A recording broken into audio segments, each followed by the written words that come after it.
Good morning, children. Welcome again to Sociology class. Today we'll be studying the fourth part of the chapter Culture. In this part, we are going to study types of culture. Second is cultural lag, and the third part is cultural conflict. Let us begin with types of culture. Man is a social animal, and whatever he gets from society is his social heritage. Ogburn and Nimkoff have divided the social heritage or culture into two parts.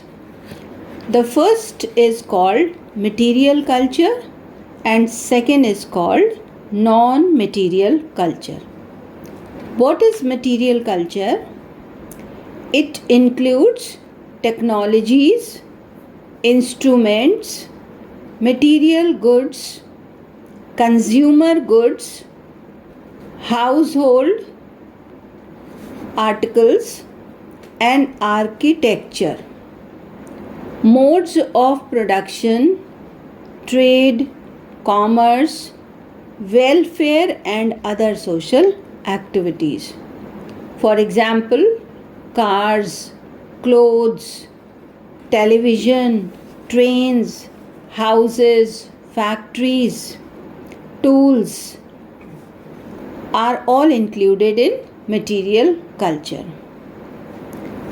Second, what is non-material culture?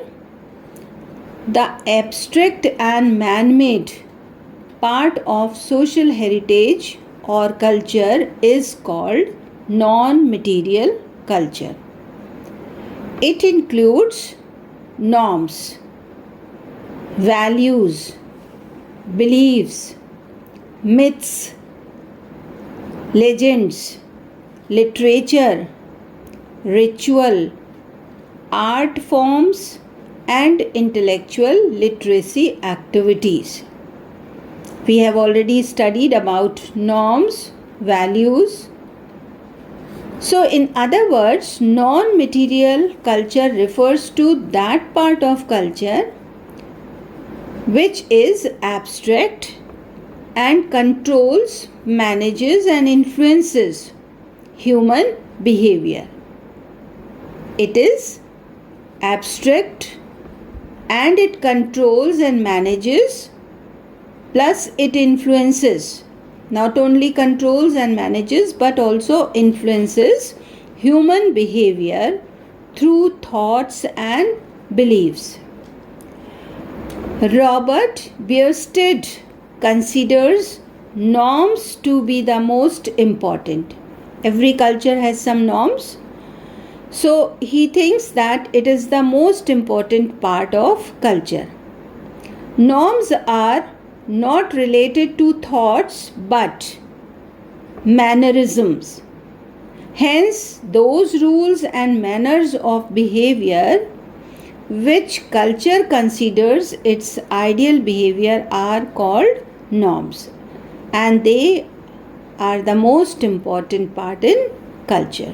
So we have seen that the culture is divided into two categories: material culture and non-material culture. Material culture, concrete, and non-material culture is abstract. Let us take some of the differences between material culture and non-material culture. First, material culture is concrete, which is seen or can be seen, like cars, planes, houses, etc. Non-material culture is abstract, like customs, traditions, norms, thoughts, etc. Second, material culture changes rapidly according to needs. Like technology changes very rapidly and it depends upon the needs. On the other hand, non-material culture is slow to change and generally changes are opposed. initially. Third point, material culture is easy to assess because it is gross. It can be assessed. Then third point for non-material culture is it is impossible to assess non-material culture because it is subtle. It is abstract. Then fourth, material culture is directly man-made. But non-material culture evolves automatically and slowly.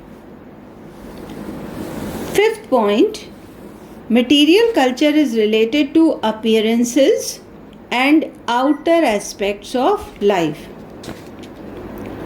On the other hand, customs, beliefs, they all are inner aspects of social life.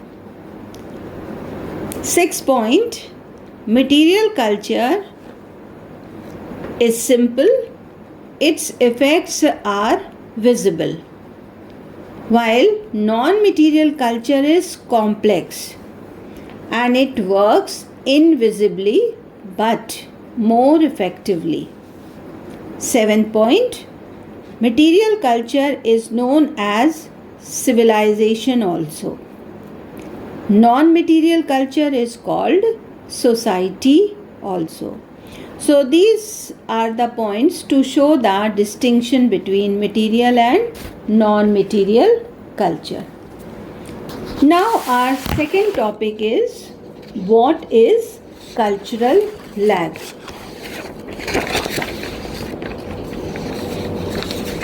Ogburn here says something. He distinguishes between material and non-material culture. By material aspects of culture, he means things like tools, utensils, machines, dwellings, the manufacture of goods and transportation. In the non-material aspects, he includes family, religion, government and education.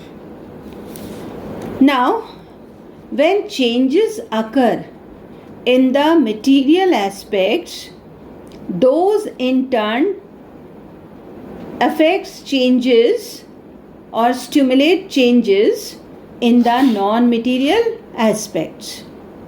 The non-material culture, according to Ogburn, is often slow to respond to the rapid inventions in material culture. Means the rate of changes of material culture is fast, but the non-material culture changes very slowly. When non-material culture does not adjust itself readily to the material changes, it falls behind the material and gives rise to cultural lag. So it is a gap between the material culture and non-material culture. We have seen that the material culture changes very fast according to the needs and situations, according to geographical conditions, but the non-material culture is very slow and it does not accept the changes at the same rate and it gives birth to cultural lag. In Ogburn's words, the strain that exists between two correlated parts of culture that change at unequal rates of speed may be interpreted as a lag in the part that is changing at the slowest rate. For the one lags behind the other, and always non-material culture is behind the material culture. In material culture, discoveries and inventions are rapidly made, to which the non-material culture is to adjust itself, and if it cannot, then a lag occurs. If society is to maintain an equilibrium, both the parts of culture, material and non-material, should be properly adjusted. Ogburn therefore concluded that the problem of adjustment in modern society is chiefly one of enabling the non-material aspects of culture to catch up with the material aspects. In other words, man should adapt his ways of thinking and behaving to the state of his technology. But often it does not happen, and it creates a lag which is called cultural lag. Now the last topic in this part is cultural conflict. What is meant by cultural conflict? The society is an extremely heterogeneous society. Means it differs, or variations can be seen in different societies. In everything, in every aspect we see the variations, so we call it a heterogeneous society. There are many sets of norms and values which compete with one another. The family norms may come into conflict with the norm of trade union. One religion teaches one thing, another teaches a different thing. The school teaches respect and obedience. The political party teaches resistance and revolt. The family teaches God worship, but the state teaches secularism. The religious system teaches that one should be generous and self-sacrificing, but our economic system rewards those who are ruthless and selfish.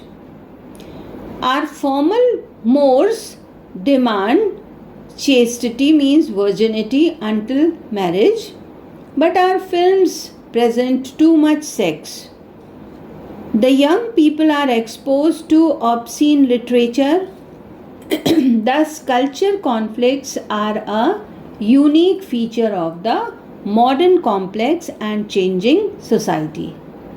They are found virtually in all societies, and whatever they exist, culture conflicts encourage deviant or non-standard behavior. It may be said that a high rate of deviation is the price we pay for a complex, rapidly changing society. This cultural conflict also occurs in another way when two cultures which are totally different from each other. We find the problem of intermixing. One does not favor the culture of other groups, then also it creates a cultural conflict. Sometimes when two cultures come close to each other and one group is unable to accept the culture of other group, then it creates the problem of cultural conflict. So it can be explained in these two ways. So now in this part, this is the last part of the chapter culture. We have studied about the types of culture, cultural lag and cultural conflict. So the chapter is over.